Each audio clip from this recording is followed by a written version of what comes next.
welcome. I'm so glad you're joining me today. Today we're going to create beautiful, simple mass-produced card using this large background stamp, and this is called Christmas Berry Delight. And when we look at background stamps, especially when they are these tiny designs, we kind of think them to be the background of a main card. But in this case, we're actually going to use this background itself as the hero element. So, in order to make a mass-produced card, if you have a any kind of stamping positional tool, whether it's Misty or the circle one, whatever you have, it's the best thing to have. So I'm going to set it up. I'm going to position the stamp onto that the press once I have laid my stamp. So I put a corner in the initial you saw an L-shaped ruler that I put in the corner just to make sure that the card sits in the place that I want to, so that the background stamp completely I'm able to stamp it onto the card. And if you were using the Misty, you would do something similar too. You would probably butt the card to the corner and you should be able to do that over it. And once you have your stamp position, then it's just a matter of stamping it again and again. It's very important that your Versamark is well inked. Of course, my Versamark pad is nasty, but it's okay. It still works. So I'm just going to add some VersaFine ink on that. Oh, sorry, Versamark ink, and I'm going to stamp it. And because the ink pad was nice and juicy, you can see the first time itself, I get a pretty good impression. You can see there, pretty much I've got the whole cardstock covered. So I didn't tell you earlier, I'm using a red cardstock here, the first for my first card here. And I'm just going to add some gold embossing powder. Now, once you have positioned your stamp where you want to be, then all it's left to do is positioning your cardstock exactly where you put the last time. And you'll see it now when I make the second card. The idea of make all the three cards is exactly the same. The design is the same. We're just going to change the colors. It's just a little bit of change. But trust me, it's the easiest card you will create with very few products. You don't need a whole lot of product. You just need a stamp positioning tool, the stamp that you're going to use, some gold embossing powder or white embossing powder, and a couple of pens. And I will show you as we progress. And honestly, you can really pull this off and make really a large amount of mass-produced card. For the second card, you can say that I'm laying the positioner and then I'm putting the stamp, the cardstock where it should be, and you can see the stamp is going to be exactly in that same place. So you see how easy it is to every time do that. In this case here, if you notice, I forgot to remove the positioner there. So it created a little bit of a height there. And then when I went to stamp it, it did not stamp properly. So you will see this once again. There you go. I'm stamping it. And then when I remove it, you will see there were quite a few spots that was not stamped. And I don't know if you can see it in the light here, but it is not stamped. So then I realized I need to remove that. And then you can see here, all I had to do was place it again, and it's going to stamp exactly in the same place that we stamped earlier. You see how easy that was? And that's the reason why you should have, if you're a stamper, I would encourage you to invest in a nice stamp positioning tool. It's probably one of the staples you should have in your stamp collections. And here are the three different cardstocks. So I've also gone ahead and done a gold embossing on a white cardstock. And now let's just enhance this background stamp a bit. So all I'm going to do for the red one here is take a white gel pen, just a simple white gel pen. You can use an acrylic pen, Posca acrylic pen, or you can use a Uniball Signo has a white gel pen.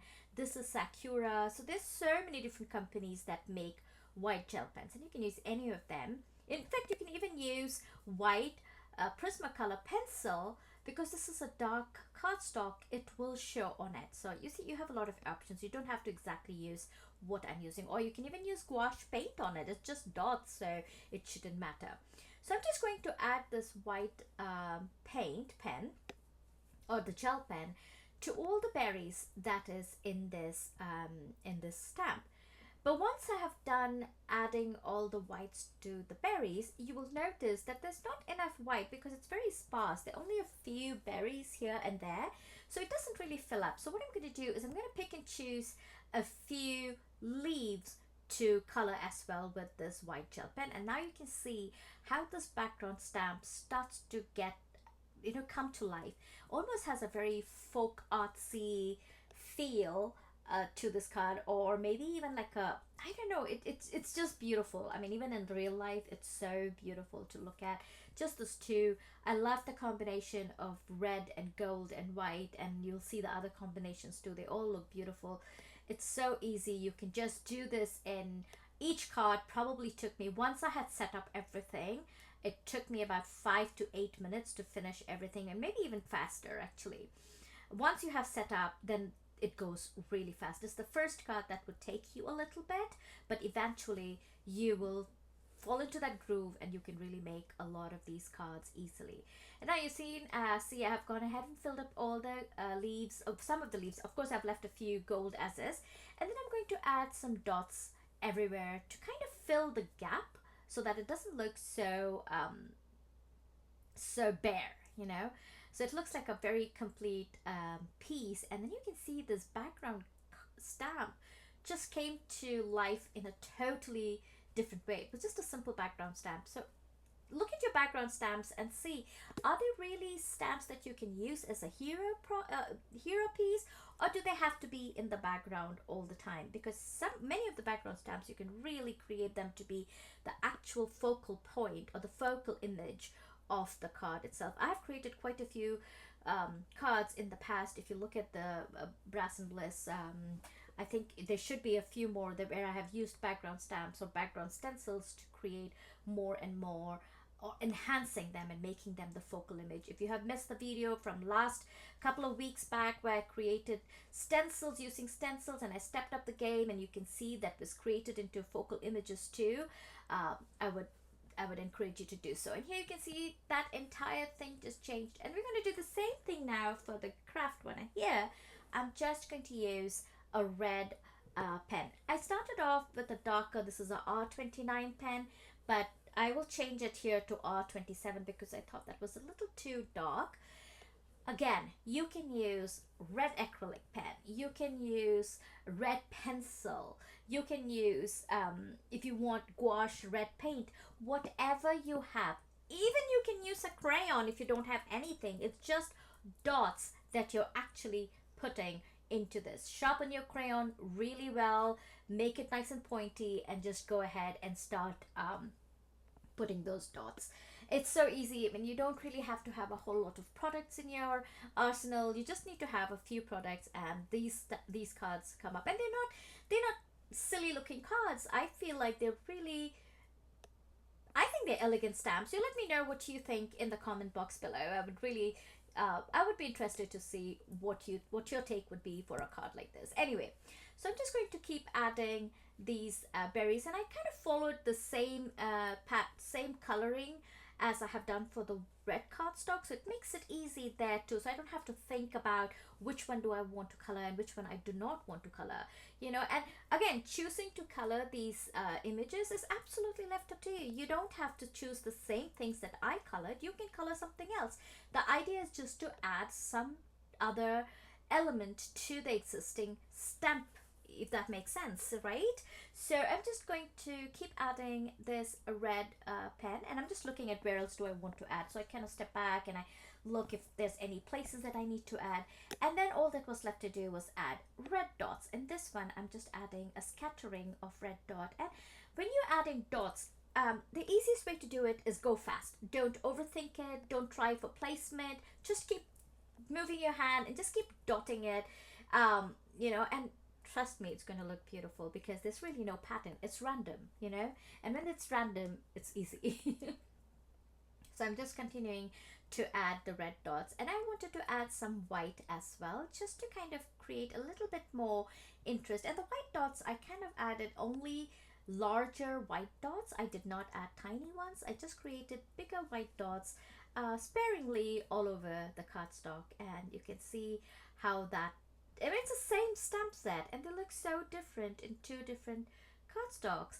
And the third one here, I told you initially that I had stamped it using gold embossing powder onto a white note card. And here I'm using just two pens, a green and a red. No shading, no using 2-3 colors for blending. We're using one solid color for the leaves, one solid color for the berries. And trust me, you don't need to do anything. These images are so small. You're just adding some color, you're just adding some details, and that's all it is. So I think your kids could do it too. Stamp them and give it to them and tell them to color. Stay in the line, because those embossing lines makes it easier for you to stay within the line. So it doesn't really go out as much, you know. So I'm kind of pushing this hard that it is an easy mass produced card. Seriously, this is an amazing stamp set. If you don't have it, I would encourage you to go get it, and you can really make a bunch of this easily. So here you can see I'm just adding more and more of these green leaves. I'm following exactly the same thing. What the leaves that I added in the other one, I'm going to do the same thing. The only difference here is I'm also going to color the leaves for the berry branches. You can see here in the previous one I only colored the berries and left the branches as is, but in this case I'm going to color the berry branches as well, the leaves that is on the berries little branch or stem or whatever that's called. And now I'm just adding a little bit of red, and of course there's no Christmas without reds and greens, isn't it? So this looks so Christmassy. I was so excited about this card. It turned out so beautiful. It was so simple, it was so easy. Trust me, it took me I made multiple of these cards, and I'll show you in a bit how many more I stamped. I think I took about an hour to do maybe about, I think I made about 12 to 15 cards, and it went by easily. I had a book in my ear, I was listening to something, and I was rocking away, and it was just too easy to make, and I really enjoyed it. I hope you enjoyed too, the way I enjoyed this. Anyway, so I'm just adding some more red dots here in a like in a scattering, and here you can see how beautiful they all turned out. Now all that was left to do was add a sentiment, and for the sentiment I did the same thing. I stamped them multiple times onto a red cardstock using gold embossing powder as well as white embossing powder. I kind of embossed them, and then all I'm going to do is add some foam adhesive behind the sentiments, and then adhere it here. It took me a bit of deciding where I wanted, whether I wanted on the top, whether I wanted in the bottom. I was getting a little, I wasn't sure, and then I decided it should be at the bottom, because then the image on the top was much more visual than if it was on the top, and I really liked it being in the bottom. And I love the contrast of red with craft and white. It looks just beautiful. And here I added the white one, and for the last one I added again the gold. And isn't that so easy? Oh my goodness, it's so easy. Anyway, and then all was left to do was to put these panels onto a white top folding note card. Now the only thing with this is you cannot do a landscape card, because the design is such that it is going in a portrait style. So make sure you keep that in mind. Sometimes background stamps don't have that, but this one has a direction which it goes only in the portrait style, so make sure you're stamping in that direction. And here are the 3 cards that we created, the close-up of these cards, and I hope you enjoyed the video, and I will see you next time. Bye bye.